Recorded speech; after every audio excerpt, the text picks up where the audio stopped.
अच्छा, सबसे पहले तो थीम सॉन्ग के लिए जो कि बैकग्राउंड में चलता है और इसके आउटरो में चलता है म्यूजिक, वो कहाँ पे मिलेगा? डिस्क्रिप्शन में लिंक दे रखा है, इनएक्स करके यूट्यूब चैनल है, वहाँ पर जाकर आपको सारे ऐसे सॉन्ग्स मिल जाएंगे। तो गैस जो मैं चैंपियंस ऑफ द वर्ल्ड में हूँ 3DX जितना अभी रिसेंटली LA नाइट का इंटरव्यू देखा with Kayla Braxton and it was actually good. और मेरे को पुराना एटीट्यूड एरा वाली वाइब्स आ गई। इट वाज एज इफ कि मैं स्टोन कोल्ड स्टीव ऑस्टिन का एटीट्यूड एरा में इंट्रो देख रहा हूँ। मतलब full character wise it was not कि हाँ यार इसका वर्क रेट अच्छा है, ये ओवर पुश है, इस टाइप का कुछ भी नहीं था। None of that bullshit. LA Knight straight to the point. और किस तरीके से उन्होंने बताया कि यार तुम लोग इस बंदे का टाइटल रेन सेलिब्रेट कर रहे हो हैं, 1200 दिन का टाइटल रेन जिसमें ये साल में 4 बार टाइटल डिफेंड करता है। Well I don't know what to say for that. तो ये LA नाइट का कहना क्राउन ज्वेल से पहले बेसिकली प्रेस कॉन्फ्रेंस वाइब्स तो दे रहा है, बट हमें वाइब्स नहीं चाहिए, हमें चाहिए फेस ऑफ। हमें चाहिए इन दोनों का आमने सामने आके नाक टकराए और सऊदी के सारे लोग चिल्ला रहे हो LA Knight LA Knight, even though we know that Roman Reigns is going to retain the championship, but अच्छा लगता है। इट इज लाइक अब हमको ऐसा मजा आने लग गया है लूजिंग बैटल में, लूजिंग सुपरस्टार को सपोर्ट करने में। हमें इस समय पर रोमन रेंस की हार से ज्यादा मतलब नहीं है, हमें मतलब है कि रोमन रेंस के सामने हम किसी और सुपरस्टार को सपोर्ट करें और उसकी जलाएं, इवन तो हमें पता है कि रोमन रेंस से जीतने वाला है। और एट दिस पॉइंट मेरे को तो लग रहा है LA नाइट को भी लग रहा है, बट वो अपने कॉन्फिडेंस उसका इतना अच्छा है कि वो छुपा रहा है उसके पीछे। डोमिनिक मिस्टीरियो का लास्ट 7 डेज का शेड्यूल सामने आया। उन्होंने लास्ट 7 डेज के अंदर इतने सारे मैचेस लड़े। मतलब 7 दिन है तो सोचो कितने मैच लड़े होंगे। 7 नहीं, उसने 7 से ज्यादा मैचेस लड़ लिए यार। भाई एक हफ्ते के अंदर 10 मैचेस लड़ना डोमिनिक मिस्टीरियो कर रहा है। भाई डोमिनिक मिस्टीरियो के लिए इज्जत बहुत ज्यादा बढ़ चुकी है। डोमिनिक मिस्टीरियो वही बंदा जिसको मेरे को बड़ी नफरत होती थी कि यार ये क्या है। नेपोटिज्म बॉलीवुड में भी था, यहाँ पर भी है। It's just not nepotism that is bad, it's bad कि यार जब टैलेंट नहीं है तब क्यों चले जा रहा है। बट अब पता चला नहीं बट टैलेंट तो बंदे में, और टैलेंट के साथ साथ वर्क फोर्स भी है। ब्लड वो अपनी जजमेंट डे के साथ तो इतना अच्छा काम कर रहा है, साथ ही साथ इतना ज़्यादा काम कर रहा है, ये नहीं पता था भाई साहब। पूरे जर्मनी में जाके तहलका मचा दिया डोमिनिक मिस्टीरियो में, कभी इधर लड़ रहा, कभी उधर लड़ रहा, कभी इधर लड़ रहा है। आई एम लाइक भाई ये तो रे मिस्टीरियो से भी आगे ना चला जाए। मतलब वो अच्छाई की दुनिया में बहुत आगे गया था, ये बुराई की दुनिया में बहुत आगे जाएगा। तो ये kudos to Dominik Mysterio. I think future is in safe hands. उसी के साथ साथ मिज और गंथर की बात करते हैं। मिज और गंथर का हाईएस्ट रेटेड सेगमेंट रहा पूरी रॉ का। पूरी रॉ की व्यूअरशिप ऐसा उतनी कुछ खास नहीं थी, लेकिन मिज एंड गंथर के सेगमेंट ने, जो कि मेरा ऑब्वियस सा ये था कि हाँ यार इसी सेगमेंट की व्यूअरशिप ज्यादा आनी चाहिए। बिकॉज ये सोच रहे हो दो ऐसे बंदे जिनका इंटरकॉन्टिनेंटल टाइटल से एक अलग ही नाता है। गुंथर इस समय longest reigning intercontinental champion of all time. Meanwhile we have the Miz जिसने इंटरकॉन्टिनेंटल टाइटल को वो प्रेस्टीज दी जो कि मॉडर्न एरा में नीडेड थी। एंड द मिज का नाम सामने आता है जब भी हम इंटरकॉन्टिनेंटल टाइटल की बात करते हैं। तो इन दोनों का जो फेस ऑफ था जिसमें द मिज का फेस टर्न देखने को मिला, विच वॉज एब्सोल्युटली नीडेड। मैं तो नीडेड ही बोलूंगा एट दिस पॉइंट, बिकॉज मेरे को लगता है कि पहली बात तो मिस का जो वो 2014 के आसपास बेबी फेस रन था वो बहुत ही ज़्यादा अंडररेटेड था। एंड आई थिंक टाइम गलत था, लेकिन अब अगर होता है मेरे हिसाब से भाई साहब, अगर द मिज ने गुंथर को डीथ्रोन कर दिया IC टाइटल के लिए, भाई रिएक्शन तो अच्छा मिलने वाला है। And Gunther is such a bad S mother flipper कि बेबी फेस टर्न होते ही रिएक्शन भी मिलने लग गया था क्राउड की तरफ से बिकॉज ऑफ गंथर। तो ये it is going to be interesting man. And I am so sad that this is not in Crown Jewel. Like why Gunther is not at Crown Jewel. IYO Sky क्यों है? अगर मेरे को दोनों में से किसी एक को हटाना, मैं ईओ स्काई को हटा दूंगा। मैं क्या हटाओ ईओ स्काई को, हमें गंथर वर्सेस मिज चाहिए यार। इट्स नॉट कि फीमेल डिवीजन, ऐसे तो हमें रिया रिप्ली वाले मैच में तो इंटरेस्ट है, लेकिन ईओ वर्सेस बियांका क्या है? इट इज स्मैकडाउन वाला मैच, स्मैकडाउन में डाल के खत्म करो यार। एक जो कमेंट था गेमर पावर गो की तरफ से कि I am disappointed because AJ Styles is not booked for crown jewel. Same, and मेरे को लगता है सिर्फ एजे स्टाइल्स ही नहीं बल्कि गंथर के लिए भी हमें डिसअपॉइंटेड होना चाहिए। चलो एजे स्टाइल्स तो इस समय चैंपियन भी नहीं है, गंथर तो चैंपियन है यार। But triple H Vince McMahon जो करता था तुम क्यों कर रहे हो? विंस मैकमैन नहीं करता था IC टाइटल को बुक पेपर व्यूज के लिए, बट आप तो करो यार। आप क्यों डर रहे हो? Cody Rhodes versus Damien priest non title match है, स्टोरी लाइन बेस्ड मैच है, ठीक है। एक और मैच साइड में घुसा देते, लाइक सैमी और मैकडोना के साथ एक और किक ऑफ में डाल दो यार प्लीज। लेकिन मैं किक ऑफ में भी नहीं चाहता, किक ऑफ में शिफ्ट कर दो ईओ वर्सेस बियांका को। अच्छा, कजार ने लिखा है कि with blood line story line main event, without blood line story line kick off. अब मैं यहाँ पर कुछ बोल भी नहीं सकता बिकॉज बट ट्रूथ तो यही है ऐसा तो नहीं है कि बंदे ने झूठ बोला है, सैमी ज़ेन सही में किक ऑफ में पहुंच गया। कहाँ भाई, ये बंदा के सेकंड पेपर व्यू जो था साल का, वो मेन इवेंट था रोमन रेंस के साथ, और अभी जो सेकंड लास्ट पेपर व्यू है साल का, उसमें वो किक ऑफ में है। Talk about the downfall.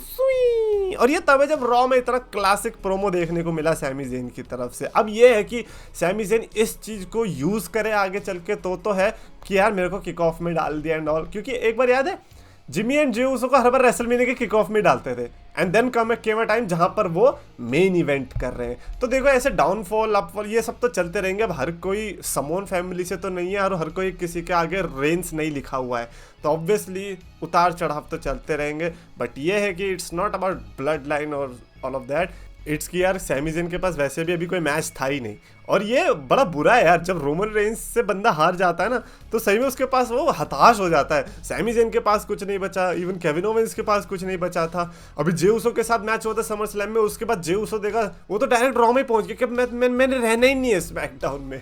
अच्छा, एक ट्वीट आया था, AEW has regressed and has transitioned themselves into WWE from 2017 to 2020 with relying on watched stars to carry TV programming. Basically 2017 से 2020 की जो WWE थी उसकी जैसी बन चुकी। मैं नहीं कहूँगा कि 2020, मैं कहूँगा कि 2017 से 2019। Let's be honest here with ourselves. 2020 was good, 2020 से अच्छा वाला पीरियड शुरू हो चुका था, बट 2017 से 2019 में वो वाला पीरियड था जिसमें हम जो वाला होता है ना प्यूक करने वाली इमोजी, वो वाली हम यूज कर सकते हैं WWE के लिए। और वही ऑल एलीट रेसलिंग है? I don't think so, because all elite wrestling का बेस्ट WWE के वर्स्ट पे भी नहीं है। ट्रस्ट मी व्हेन आई से दिस। इस समय पर आज भी ऑल एलीट रेसलिंग डायनामाइट हुई थी, राइट? एंड मेरे को नहीं लगता कि उससे भी कुछ ऐसा स्पेशल निकल के आया, क्योंकि एक मेरे को याद है टोनी खान की अनाउंसमेंट होने वाली थी। अब पता क्या चला कि टोनी खान की अनाउंसमेंट क्या थी वो आज। यूजुअली क्या होता है, सुपरस्टार अनाउंस करता है, कुछ करता है। उसने अनाउंसमेंट ये करी कि अगले साल जो ऑल इन होने वाला है उसकी टिकट्स की अनाउंसमेंट। फिर तुम कहते हो कि यार तू गुस्सा क्यों करता है टोनी खान पे? टोनी खान अगर मेरे सामने होता ना, चांटे चांटे बजाता, 2-4 मुझे भी पड़ते लेकिन 10 में बजाता। रेशियो बहुत अच्छा होता मेरी तरफ से, याद रखना। अच्छा ये है 347 days MJF becomes the longest reigning all elite wrestling world champion in AEW history. What are your thoughts? Wait, what?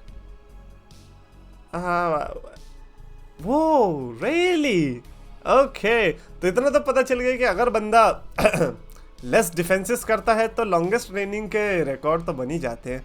सही कहा ना रोमन रेंस, बिल्कुल आपके पाथ पर चल रहा है MJF। देखो फुल WWE की तैयारी पे यार। अच्छा मेरे को तो गुंतर का टाइटल रेन सबसे बढ़िया लगा मेरे को लॉन्गेस्ट रेनिंग में ना। एक बार याद है गुंतर का यूके चैंपियनशिप के साथ लंबा रेन था और लोग कहते थे इसको कंसिडर करो, मैं कहता था मत करो यार। भाई यूके चैंपियनशिप के साथ कितना बंदा लड़ता था साल में, 2-3 मैच मुश्किल से यार, वो तो बहुत बेकार था। लेकिन अब एटलीस्ट गंतर के पास एक legit championship with legit run आया जिसको हम कंसीडर कर सकते हैं कि हाँ चलो लॉन्गेस्ट में है ये कुछ। उसके अलावा सीएम पंक के लिए एरिक बिशॉफ ने अपने गंजा होने, यार ये क्या है, एरिक बिशॉफ का जो पॉडकास्ट होता है विद कॉनरेड, तो इन दोनों ने शर्त लगा ली कि यार एरिक बिशॉफ को लगता है कि सीएम पंक नहीं आने वाला और कॉनरेड को लगता है आने वाला है। तो दोनों ने शर्त लगाई कि अगर अगले साल की अक्टूबर तक, 2024 की अक्टूबर तक नहीं आता है सीएम पंक, तो एरिक बिशॉफ जीत जाएगा ये शर्त, यानी कि कॉनरेड को गंजा होना पड़ेगा। लेकिन अगर सीएम पंक आ गया तो फिर एरिक बिशॉफ गंजा हो जाएगा। तो एरिक बिशॉफ को बहुत अच्छे से लगता है that CM Punk is not coming to WWE। और मैं तो सीएम पंक से बस इतना कह रहा हूँ, देखो यार फैंस की फिक्र मत करो यार, हम तो चला लेंगे आपके बिना। एरिक बिशॉफ को गंजा देखना है तो उसके लिए आ जाओ, उसके लिए आ जाओ बस। मैं और कुछ नहीं चाह रहा, मैं हमारा कोई लालच नहीं है सच आपसे, बस मैं तो गंजा देखना चाहता हूँ बिशॉफ को। ना ना ना कल्ट ऑफ पर्सनालिटी उसके लिए थोड़ी, पागल हो भाई। ये AGH ने क्या फैक्ट निकाल के दे दिया कि लास्ट मैच जो एक एवोल्यूशन मेंबर ने लड़ा है, एवोल्यूशन मेंबर में से किसी ने लड़ा है, वो रिक फ्लेयर है।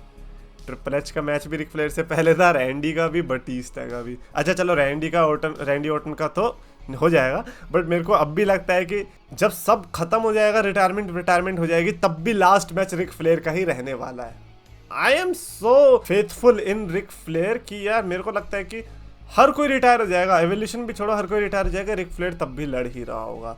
विंस मैकमैन भी कहेगा कि अबे जाने दे, शटर बंद करना है कंपनी का भाई।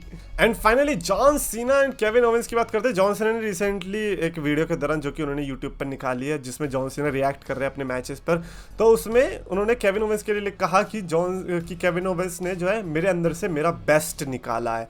अच्छा, John Cena is that type of guy जो कि जब आपकी तारीफ कर रहा हो तो ऐसा आपको उतना उछलना नहीं चाहिए। मैं सही में कह रहा हूँ, जॉन सीना उस कैलिबर का बंदा है, उस क्वालिटी का बंदा है जो कि बुराई नहीं कर सकता। उसको हर चीज में अच्छाई दिखेगी, which is a good way to live. But मैं ये कह रहा हूँ कि इसीलिए फिर जब ऐसी बातें आती है तो ऐसा उतना सीरियसली लेना नहीं चाहिए। हम लाइक ठीक है भाई, जॉन सीना 600 विश ग्रांट कर रखी है, ये भी एक विश होगी, हो नोस। जॉन सीना इतना अच्छा हो चुका है तो वो बुराई नहीं कर सकता। तो ऐसे में अगर जॉन सीना किसी की बुराई कर दे तो सोचो वो बंदा कितना बुरा होगा कि उसको जॉन सीना से बुराई मिली है। तो ये है बस। अब मैं बुराई के लिए वेट करता हूँ कि जॉन सीना कब किसी की बुराई करे। अच्छा ही तो भाई वो सबकी कर ही देता है। मैं सही में कह रहा हूँ, अगर आप जॉन सीना के जाके गुद्दी पे धर दोगे ना, वो उसमें भी कहेगा भाई क्या गुद्दी पे धरा भाई। अगर वो गुद्दी पे ना धरता तो मैं फिर नींद से नहीं जगता और मैं अपना काम नहीं कर रहा होता। तो इसीलिए वो गुद्दी पे धरना जरूरी था। He is that good man. Anyways that is it for this video. Definitely comments में लिखकर बताना, डू यू थिंक कि गंजा होने वाला बिशप या नहीं। और अगर आपको वीडियो पसंद आए तो प्लीज लाइक और शेयर करो, चैनल सब्सक्राइब करो।